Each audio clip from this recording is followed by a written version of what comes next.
ಕೊಯಮತ್ತೂರ್ ಸರ್ಕಾರಿ ಶಾಲೆಯಲ್ಲಿ ವಿಷಪ್ರಾಶನ ಶಂಕೆ. ಮಧ್ಯಾಹ್ನದ ಊಟ ಸೇವಿಸಿ 43 ವಿದ್ಯಾರ್ಥಿಗಳು ಅಸ್ವಸ್ಥ. ಕೊಯಮತ್ತೂರಿನ ಸರ್ಕಾರಿ ಶಾಲೆಯೊಂದರಲ್ಲಿ ಮಧ್ಯಾಹ್ನದ ಊಟ ಸೇವಿಸಿದ ನಂತರ 30 ಹುಡುಗರು ಹಾಗೂ 13 ಹುಡುಗಿಯರು ಸೇರಿದಂತೆ ಒಟ್ಟು 43 ಮಕ್ಕಳು ಅಸ್ವಸ್ಥರಾಗಿದ್ದು ಕೂಡಲೇ ಅವರನ್ನು ಸರ್ಕಾರಿ ಆಸ್ಪತ್ರೆಗೆ ದಾಖಲಿಸಲಾಗಿದೆ. ಶಾಲೆಯಲ್ಲಿ ತಯಾರಿಸಲಾದ ಆಹಾರದಲ್ಲಿ ಹಲ್ಲಿ ಬಿದ್ದಿದ್ದರಿಂದ ಊಟ ಕಲುಷಿತಗೊಂಡಿದ್ದು, ಇದನ್ನು ಸೇವಿಸಿದ ಮಕ್ಕಳು ವಾಂತಿ ಭೇದಿ ಲಕ್ಷಣಗಳಿಂದ ಬಳಲಿದ್ದಾರೆ ಎಂದು ಅಧಿಕಾರಿಗಳು ತಿಳಿಸಿದ್ದಾರೆ. ಸಿಸಿಎಂಸಿ ಆಯುಕ್ತ ಎಂ ಶಿವಗುರು ಪ್ರಭಾಕರನ್ ಅವರ ನೇತೃತ್ವದಲ್ಲಿ 5 ವೈದ್ಯರ ತಂಡವು ಮಕ್ಕಳಿಗೆ ತೀವ್ರ ನಿಗಾದಲ್ಲಿ ಚಿಕಿತ್ಸೆ ನೀಡುತ್ತಿದ್ದು, ಸದ್ಯ ಎಲ್ಲಾ ವಿದ್ಯಾರ್ಥಿಗಳ ಆರೋಗ್ಯ ಸ್ಥಿತಿ ಸ್ಥಿರವಾಗಿದೆ ಎಂದು ವರದಿಯಾಗಿದೆ.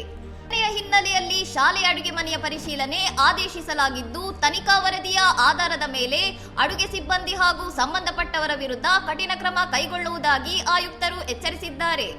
ಇಂತಹ ಘಟನೆಗಳು ಮರುಕಳಿಸದಂತೆ ತಡೆಯಲು ಎಲ್ಲಾ ಶಾಲೆಗಳಿಗೆ ಸುರಕ್ಷಿತ ಆಹಾರ ಪದ್ಧತಿಗಳ ಕುರಿತು ಶೀಘ್ರದಲ್ಲೇ ಹೊಸ ಸುತ್ತೋಲೆ ಹೊರಡಿಸಲಾಗುವುದು ಎಂದು ಆಡಳಿತ ಮಂಡಳಿ ತಿಳಿಸಿದೆ.